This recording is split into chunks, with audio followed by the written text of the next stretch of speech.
are things that trigger LEGO Star Wars fans, Part 27! You may fire when ready. Here we have the Death Star, my favorite LEGO Star Wars set of all time. Ever since I was first introduced to LEGO Star Wars, I've always wanted this set. And having this now feels like a great accomplishment. Now really, I wanted the 2008 Death Star, but this is the 2016 one. Well, there's really no difference except for a few things, but it's still the Death Star. Only $100 more than the first one. Seriously, $500 for this set. And unfortunately, it's retired, so it will cost more to get it.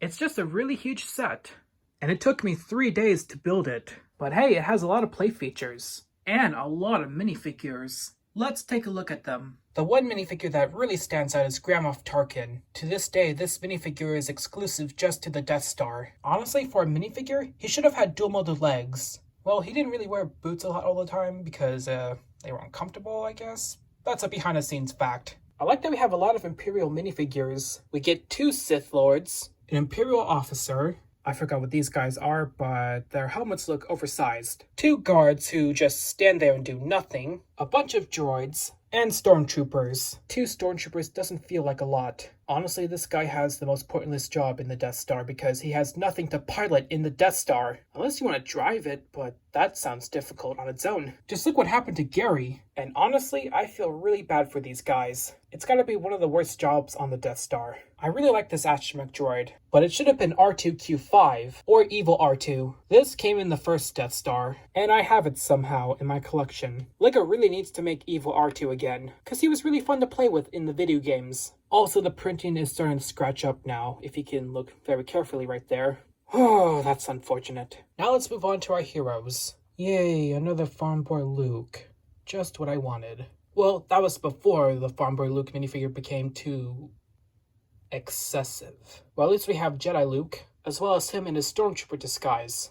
And yes, we got Han Solo as well. At the time, the hairpiece was great. In fact, it was the first set to have Han with the new hairpiece. Which was weird because there was another set from Hoth where Han had the original hairpiece. Why would LEGO even do that? And of course, we got Ben Kenobi. I really don't like that torso, and how the robes are not printed all the way around. But hey, they fixed it, so there's no reason to scream why. Alright, let's check out every single room in this fully operational battle station.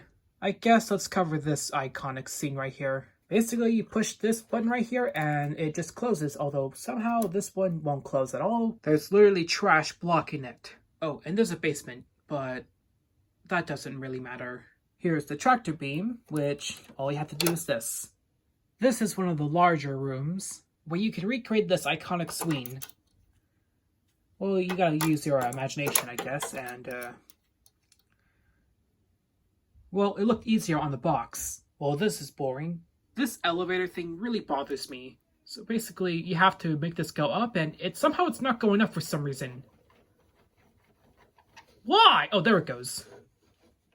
Okay, never mind. Ooh, I see what's wrong. How do you even... just how? And of course, we have an oversized cannon with spring-loaded missiles, which I will never reload again. At least we get more of them. Now this hangar looks pretty good, but the Tide Vents... just why? It's way too small.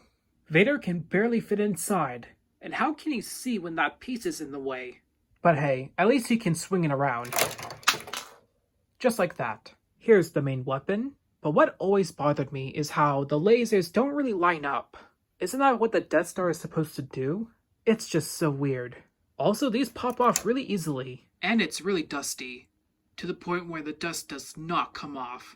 Oh, why? Here's the detention cell, with an interesting force perspective, and more dust. You can even go into the trash compactor. Or sort of. The throne room is my favorite. It's where most of the action takes place, in my opinion. From this collapsing platform, the guards doing a very lazy job, and you can throw Palpatine down here. So hopefully he doesn't come back. Ever. That's called foreshadowing. On the top, we have 2 turrets that move together very well. Well, you have to move these up and down by yourself, and it's pretty good. There's also a droid repair station, a meeting room, and a room where you can fire the Death Star. It can turn left to right, and it moves up and down, which is interesting, but that's not canon to the Star Wars universe. But hey, it's LEGO. In the middle, there's an elevator, And you just turn this to make it go down. And you gotta turn it so many times just to get it to the bottom. It's still going down. It's on the second level. Third level now. And here we are at the basement.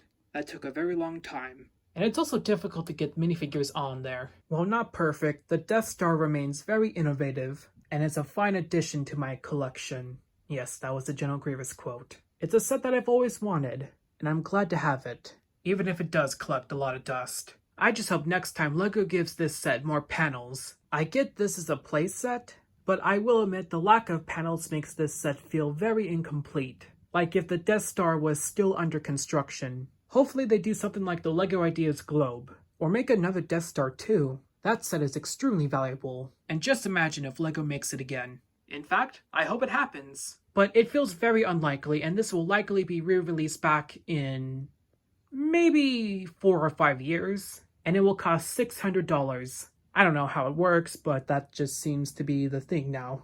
Why are Death Stars so expensive? Why?